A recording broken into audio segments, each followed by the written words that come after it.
Have you ever stopped to think about what it really takes to build a company that is so important the entire world literally depends on it? Today, we're diving into TSMC, a true titan of the tech industry. But we're going to do it by looking at the mind of its founder, Morris Chang. Because his story, it's the key to understanding everything. So let's start with a big question, right? How is a world-class company actually built? I mean, is it just about having the best tech? Or is there something, deeper going on? Well, for TSMC, the answer is incredibly clear. Its foundation isn't just made of silicon and circuits. It's built on a set of core values. And every single one of them was forged in the fiery, unpredictable, and really fascinating life of its founder. Okay, so here's how we're going to break this down. First, we'll explore the life experiences that really shaped Morris Chang. Then, we'll connect the dots and see how those very personal beliefs became the corporate DNA of TSMC. And finally, we'll get into his really powerful advice on how you and I can develop a truly global mindset. All right, first up, a life that was absolutely defined by constant radical change. You see, to get the company, you first have to understand the incredible journey of the man who created it. Morris Chang's youth was basically a masterclass in dealing with upheaval. He starts his education in what he called a haven of peace in Hong Kong. But then the Sino-Japanese War forces his family to flee to Chongqing, the wartime capital. After the war, it's off to Shanghai, where he sees the darkness of a society collapsing, with hyperinflation just wiping out his family's entire savings. Each move was a complete change in life, forcing him to adapt again and again, which all led to his final move to the US in 1949. And this idea, this philosophy of embracing change, it wasn't just about moving around. Get this. After getting his master's at MIT, he failed his PhD qualifying exams twice. But instead of seeing it as a total failure, he called this big setback a very fortunate change. It's what pushed him out of the narrow world of academia and into industry, which is, of course, where he would change the world. And right here, this is a huge piece of the puzzle from his time in Chongqing. His school's motto, Yonggong Yuneng, profoundly shaped his entire worldview. The first part, serve the public, gave him this deep sense of duty to something bigger than himself. And the second part, be capable, pushed him to always be improving his own skills. It's this incredible balancing act between public good and personal excellence that became a cornerstone of his leadership. So the big question is, how did these deeply personal values, forged in wartime, tested by academic setbacks, how did they become the literal blueprint for a global technology giant? The connection here is just brilliant. I mean, you can draw a perfectly straight line from his personal experiences right to the company's DNA. That Nankai motto about daily progress, that becomes the engine for innovation.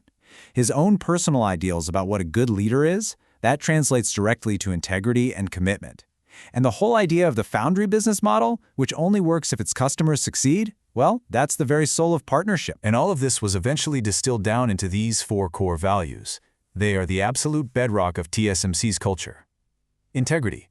Be honest. No office politics. Commitment.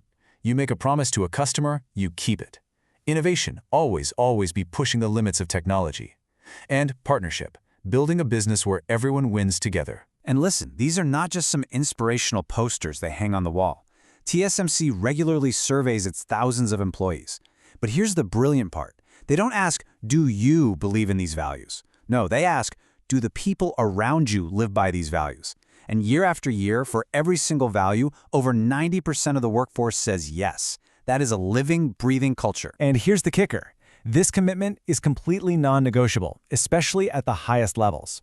When they're hiring for senior leadership roles, Chang has said that if a candidate shows even the tiniest bit of hesitation about any of these 4 values, they're just not hired.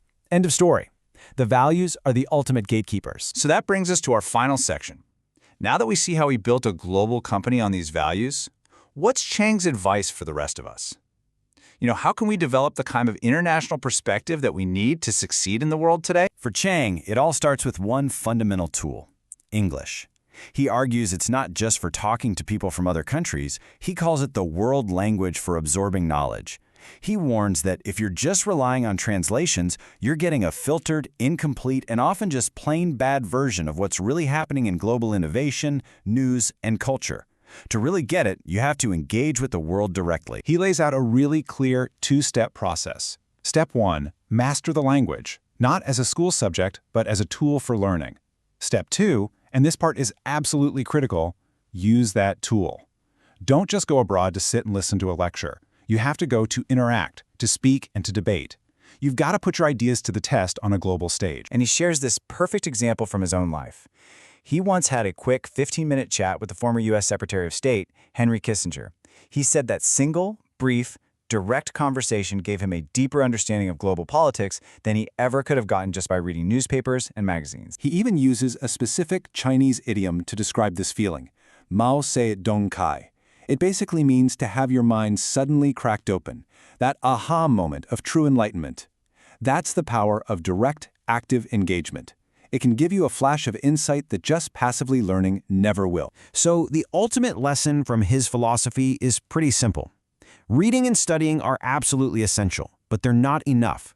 A true international perspective is only born when you take all that knowledge and you actively engage with the world. When you debate, you discuss, and you challenge your own understanding through real conversation. And this brings us to one last thought, one that's really for us to reflect on.